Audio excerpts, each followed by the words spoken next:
Caribbean सागर के बीच एक परिवार अपनी यॉट पर छुट्टियां मना रहा होता है। माँ जूलिया तैरने के लिए पानी में कूद जाती है। आराम करते समय उसे कुछ अजीब महसूस होता है, लेकिन क्योंकि आसपास कुछ दिखाई नहीं देता, वह सोचती है कि शायद उसका भ्रम होगा। कुछ सेकंड बाद वही अजीब एहसास फिर होता है। इस बार भी कुछ नजर नहीं आता, लेकिन अब वह घबरा जाती है और यॉट की तरफ तैरना शुरू करती है। तभी अचानक कोई उसकी टांग खींचने लगता है और वह मदद के लिए जोर जोर से चिल्लाने लगती है। उसकी बेटी कैसी हेडफोन लगाकर म्यूजिक सुन रही होती है, इसलिए उसे कुछ सुनाई नहीं देता। पति टॉम और बेटा बेन मछली पकड़ने में व्यस्त होते हैं। जूलिया पानी के ऊपर टिकने की कोशिश करती है, लेकिन मुंह में पानी जाने की वजह से चिल्लाना मुश्किल हो जाता है। थोड़ी देर बाद टॉम को एहसास होता है कि काफी देर से उसने जूलिया को नहीं देखा। वह यॉट पर उसे ढूंढता है और फिर अपनी पत्नी को खतरे में देख लेता है। वह बच्चों को बुलाता है, यॉट को उस तरफ ले जाता है और पानी में कूद जाता है। जल्दी से जूलिया तक पहुंचकर उसे संभालता है और यॉट की ओर तैरता है। बच्चे दोनों को ऊपर खींच लेते हैं। परिवार जूलिया को संभालता है, लेकिन जूलिया खुद को समझाती है कि शायद लहरों की वजह से ऐसा हुआ होगा।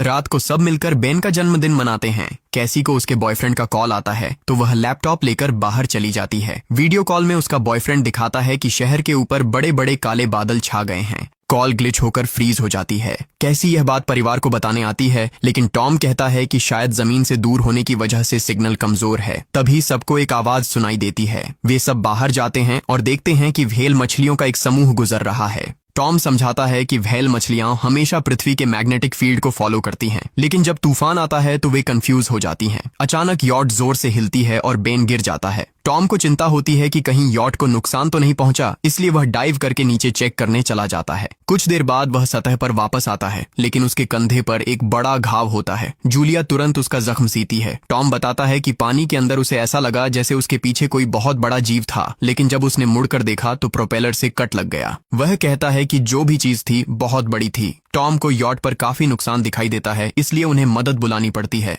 जूलिया बार बार रेडियो पर कोशिश करती है। कैसी फोन पर सिग्नल ढूंढती है, लेकिन कुछ भी काम नहीं करता। तभी कैसी को एक अजीब सा जीव दिखाई देता है और वह चिल्ला उठती है, लेकिन वह तो बस बेन होता है जो मास्क पहनकर मजाक कर रहा होता है। कुछ देर बाद यॉट पूरी तरह बंद हो जाती है और समुद्र के बीच में फंस जाती है। जूलिया रेडियो में एक आवाज सुनती है, लेकिन आवाज इतनी खराब होती है कि उसे कुछ समझ नहीं आता। टॉम परिवार को बताता है कि उनके पास सिर्फ 4 दिन का खाना पानी बचा है और अब उन्हें किसी मछली पकड़ने वाली नाव का इंतजार करना होगा। अचानक रडार पर कुछ डिटेक्ट होता है और परिवार को एक अजीब सी आवाज सुनाई देती है। सब दौड़कर बाहर आते हैं और हैरानी से देखते हैं कि कई सारे उल्कापिंड जमीन पर गिर रहे हैं।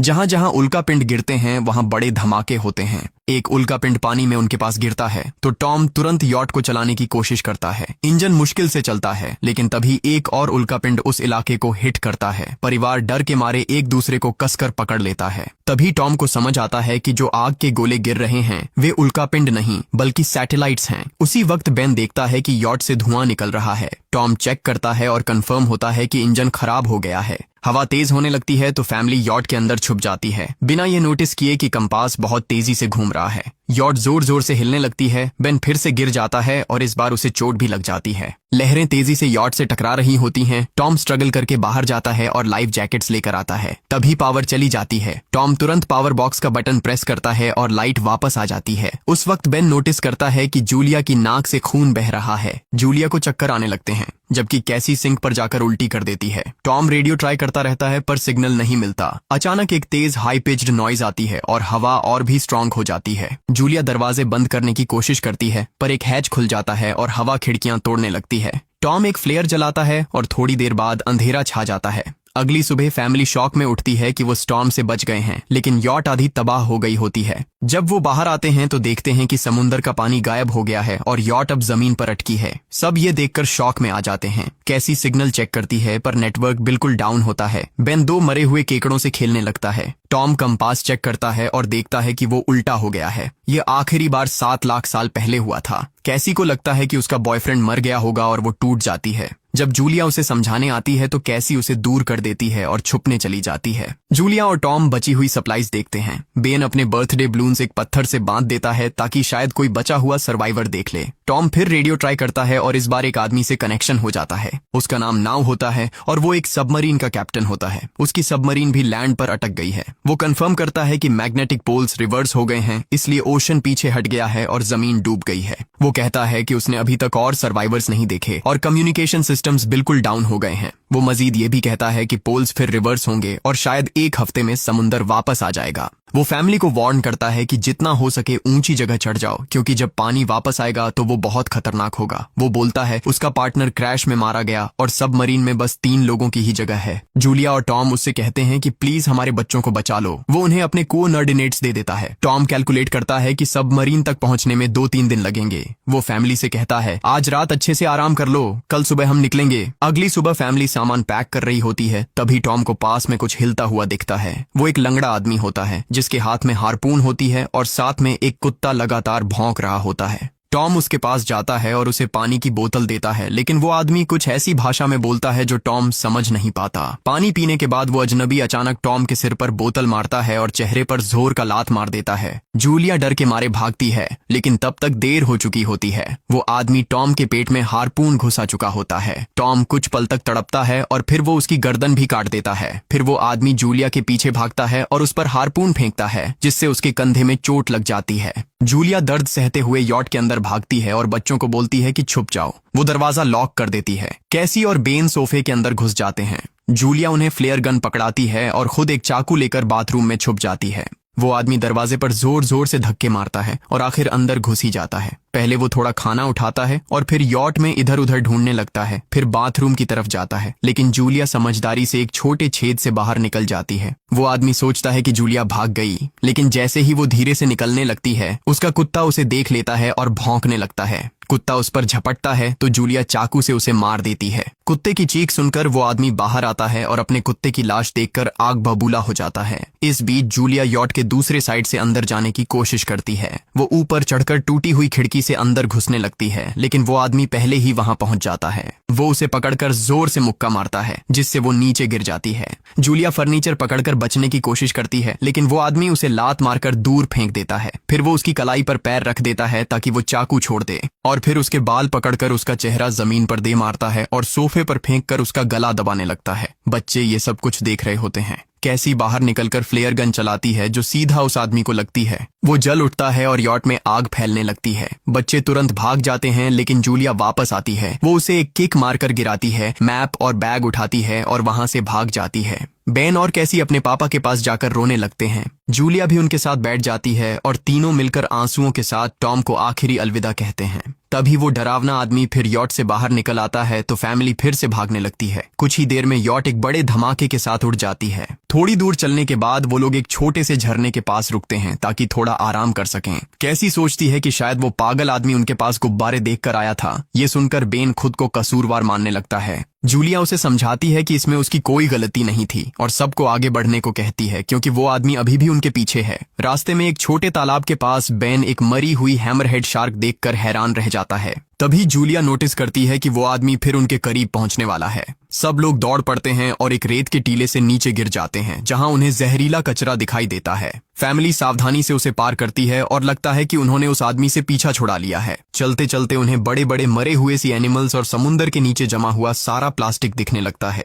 बेन धीरे धीरे चलने लगता है तो जूलिया समझ जाती है कि वो डिहाइड्रेशन के करीब है। वो सबको रुकने को कहती है। जब वो पानी की बोतल देखती है तो उसे झटका लगता है। बोतल में पानी लगभग खत्म हो चुका होता है। कैसी को एहसास होता है कि शायद उसने बोतल ठीक से बंद नहीं की थी। जूलिया गुस्से में चिल्लाती है कि उसकी लापरवाही की वजह से पानी खत्म हो गया। कैसी जवाब देती है, क्या फर्क पड़ता है, वैसे भी हम बचने वाले नहीं हैं। दोनों के बीच लंबी बहस होती है, फिर भी फैमिली आगे चलती रहती है। कुछ देर बाद उन्हें एक क्रैश हुआ प्लेन मिलता है। अंदर कुछ हिलता डुलता देख सब डर जाते हैं, लेकिन वो सिर्फ कुछ पक्षी होते हैं। फैमिली तय करती है कि रात यहीं प्लेन के अंदर गुजारेंगे। वो थोड़ा सा स्नैक शेयर करते हैं और जूलिया को टॉम की जैकेट में एक फैमिली फोटो मिलती है, जिसे देखकर उसका दिल टूट जाता है। कैसी पूछती है, मॉम आप और डैड की लव स्टोरी क्या थी? जूलिया मुस्कुराकर बताती है, टॉम हॉस्पिटल में मेरा पेशेंट था। फिर एक दिन उसने फूल और एक प्यारी सी कविता देकर अपना प्यार जताया था। रात के बीच में कैसी प्लेन से बाहर जाती है। तभी वो डरावना आदमी उसे पीछे से पकड़ने की कोशिश करता है, लेकिन जूलिया अचानक पीछे से उस पर टूट पड़ती है और बार बार चाकू से वार करके उसे मार देती है। कैसी अपनी माँ को गले लगाकर शांत करती है। अगली सुबह उस आदमी की लाश पर कीड़े गुंड पड़े होते हैं। फैमिली नोटिस करती है कि उसके शरीर पर कई काटने के निशान हैं, मतलब इस एरिया में कोई खतरनाक जीव छिपा हुआ है। जैसे ही वो लोग वहां से निकलते हैं, केकड़े उसके मुंह से बाहर निकल आते हैं। कुछ घंटों बाद जूलिया और कैसी मैप देख रही होती हैं, लेकिन बेन धीरे से आगे निकल जाता है। जूलिया चिल्लाती है, रुक जाओ, लेकिन बेन एक तालाब में झुककर पानी पीने लगता है। जूलिया तुरंत उसे खींचकर बाहर निकालती है और समझाती है कि अनजान पानी उसे बीमार कर सकता है। धूप बहुत तेज हो जाती है तो फैमिली अपने सिर कपड़ों से ढक लेती है। बेन को चक्कर आने लगते हैं। तभी उन्हें कुछ पुराने कुर्सियां मिलती हैं और जूलिया कैसी उनसे एक टेम्पररी शेल्टर बना लेती हैं। जूलिया बेन को इंजेक्शन लगाती है और तय करती है कि वो रात वहीं बिताएंगे। सुबह जूलिया एक अजीब सी आवाज सुनकर उठती है। बाहर जाकर देखती है तो क्रैब्स का एक बड़ा झुंड उनकी तरफ आ रहा होता है। वो तुरंत बच्चों को उठाती है और तीनों भागना शुरू कर देते हैं। भागते भागते उन्हें एक बड़ा कार्गो शिप दिखाई देता है। वहां 3 क्रू मेंबर्स जिंदा होते हैं। एक औरत उनकी मदद करना चाहती है लेकिन बाकी 2 आदमी मना कर देते हैं और तीनों फैमिली को बाहर छोड़कर कंटेनर लॉक कर लेते हैं। क्रैब्स पास आ जाते हैं। जूलिया बच्चों को कंटेनर के ऊपर चढ़ाती है। खुद जब चढ़ने लगती है तो क्रैब्स उसके पैर को जोर से काट लेते हैं। बच्चे उसे खींचकर ऊपर चढ़ाते हैं, नहीं तो वो नीचे गिर जाती। कंटेनर के एक छेद से आधे क्रैब्स अंदर घुस जाते हैं। क्रू मेंबर्स फायरिंग शुरू करते हैं लेकिन क्रैब्स उन पर हावी हो जाते हैं और दोनों को मार डालते हैं। आखिरी आदमी छत के होल तक पहुंचता है लेकिन क्रैब्स उसे भी नीचे खींच लेते हैं और वो भी मर जाता है।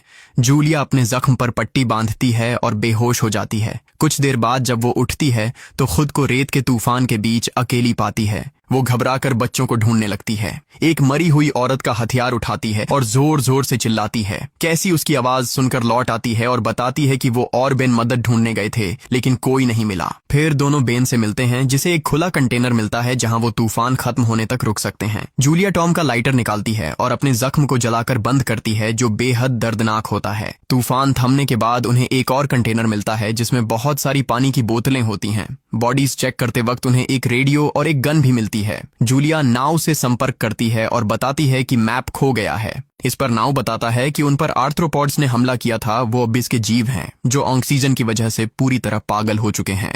अब नाव फैमिली को जल्दी करने को बोलता है क्योंकि उसके इंस्ट्रूमेंट्स ने कैलकुलेट किया है कि समुद्र उम्मीद से ज्यादा जल्दी वापस आएगा और उनके पास सिर्फ कुछ घंटे बचे हैं। वो एक फ्लेयर शूट करता है और फैमिली उस दिशा में चलना शुरू करती है। लंबी वॉक के बाद फैमिली को एक टूटा हुआ टॉयलेट मिलता है जिसमें बेन पेशाब करता है। अब वो लोग आखिरकार सबमरीन को पास ही देख लेते हैं लेकिन वहां पहुंचने के लिए उन्हें एक बड़ा चट्टानी रास्ता पार करना होगा। जैसे ही वो रास्ते से गुजरते हैं दीवारें हिलने लगती हैं और पत्थर गिरने लगते हैं जिससे एक भयानक रॉक स्लाइड हो जाता है। जूलिया तुरंत अपने बच्चों को साइड में धक्का देती है और खुद भी पीछे हट जाती है ताकि कुचली न जाए। अब एक पत्थर की दीवार उनके बीच आ गई है। जूलिया बच्चों से कहती है कि वो बिना उसके आगे बढ़ जाए लेकिन कैसी मना करती है और जोर देती है कि उसकी माँ को चढ़ने की कोशिश करनी चाहिए। बहुत बहस होती है और चिल्लाने के बाद जूलिया वादा करती है कि वो बाद में अपने बच्चों को ढूंढ लेगी। मजबूर होकर कैसी अपने भाई को खींचकर आगे ले जाती है। बच्चे चट्टानी रास्ता चढ़कर सबमरीन की तरफ भागते हैं लेकिन वहां पहुंचकर देखते हैं कि नाव बाहर खून में लथपथ पड़ा है। वो समझाता है कि उसके लिए सब खत्म हो गया है और अब बच्चे सबमरीन ले सकते हैं। ये सोचकर कि एक एक्स्ट्रा जगह होगी कैसी वापस अपनी माँ को ढूंढने भागती है। तभी जूलिया केकड़ों को आता देखती है और वो फायरिंग शुरू कर देती है। कुछ केकड़ों को वो मार देती है लेकिन झुंड बहुत बड़ा होता है और सबसे लड़ना मुश्किल हो जाता है। उसी वक्त कैसी दीवार के ऊपर दिखाई देती है और हाथ आगे बढ़ाती है तो जूलिया अपने घायल पैर के बावजूद तेजी से चढ़ना शुरू करती है। कैसी की मदद से वो दूसरी तरफ पहुंच जाती है और दोनों साथ में सबमरीन की तरफ भागते हैं। बेन पहले से ही ऊपर खड़ा होता है और फायर खोल देता है ताकि केकड़े डिस्टर्ब रहें जब तक फैमिली ऊपर चढ़ जाए। केकड़े नाव के शरीर तक पहुंचते ही तुरंत उसे खाने लग जाते हैं। जूलिया गन उठाती है और फायरिंग जारी रखती है जब तक बच्चे अंदर चले जाएं। जब वो सुरक्षित हो जाते हैं जूलिया समझती है कि गोलियां खत्म हो गई हैं तो वो गन केकड़ों पर फेंक देती है और अपने बच्चों के साथ अंदर चली जाती है। फैमिली हैच को अच्छे से लॉक करती है और खिड़की से केकड़ों को सबमरीन के चारों तरफ देखती है। इसी वक्त समुद्र वापस आ जाता है तो तीनों तुरंत अपनी सीटों पर बैठकर बेल्ट पहन लेते हैं और एक दूसरे का हाथ पकड़ लेते हैं। तेज लहरें सबमरीन को जोर जोर से इधर उधर फेंकना शुरू कर देती हैं जिससे जूलिया को पूरी जर्नी के विजन दिखने लगते हैं और कैसी उल्टी कर देती है। जल्दी ही वो हाई पिच आवाज वापस आती है और फैमिली बेहोश हो जाती है। कुछ देर बाद जूलिया और बच्चे होश में आते हैं और खुद को जिंदा देखकर खुश होते हैं। वो हैच अनलॉक करके बाहर निकलते हैं और देखते हैं कि लहरों ने सबमरीन को एक तबाह शहर में गिरा दिया है। यानी अब जिंदा रहने और नया जीवन शुरू करने की उम्मीद है। और यहीं पर फिल्म खत्म होती है। चैनल को सब्सक्राइब करना न भूलें और बेल आइकन जरूर दबाएं ताकि आपको ऐसे ही मजेदार वीडियो मिलते रहें। देखने के लिए धन्यवाद।